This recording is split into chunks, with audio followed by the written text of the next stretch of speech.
नमस्ते, प्रणाम। हम खेसारी लाल यादव सबके पैर छू के प्रणाम कर रहा हूँ। आज सुबह आँख खोलते ही इतनी दुःख भरी मैसेज मिला मुझे कि समझ में नहीं आया कि हम क्या करें।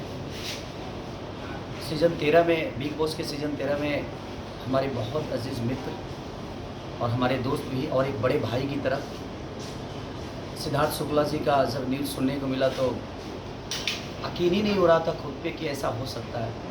क्योंकि मैं सीज़न 13 में हमारी लड़ाइयाँ भी दोनों भाइयों की हुई, वो प्यार की लड़ाइयाँ थी। और मैं जब सीज़न 13 के बिग बॉस से बाहर आ रहा था तो सबसे ज़्यादा अफ़सोस सिद्धार्थ शुक्ला जी को ही हुआ था, क्योंकि मैं उनको बाबा बोलता था और हमारी कोई पहले से परिचय नहीं थी, लेकिन बिग बॉस के सीज़न 13 में ही हमारी मुलाकात उनसे हुई। वो बड़े अच्छे इंसान भी थे, अपनी कोई भी बात निधड़क बोलते थे और इस उम्र में जाना भी कुछ अजीब सा लगा।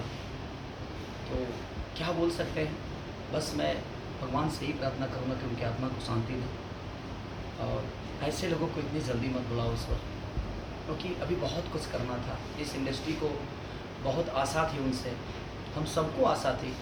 एक अच्छी पर्सनालिटी के साथ, एक अच्छे विचारधारा के साथ अपने जीवन को चला रहे थे वो। मैं उस माँ को सादर प्रणाम करता हूँ, क्योंकि आज उस माँ पे क्या गुजर रही होगी।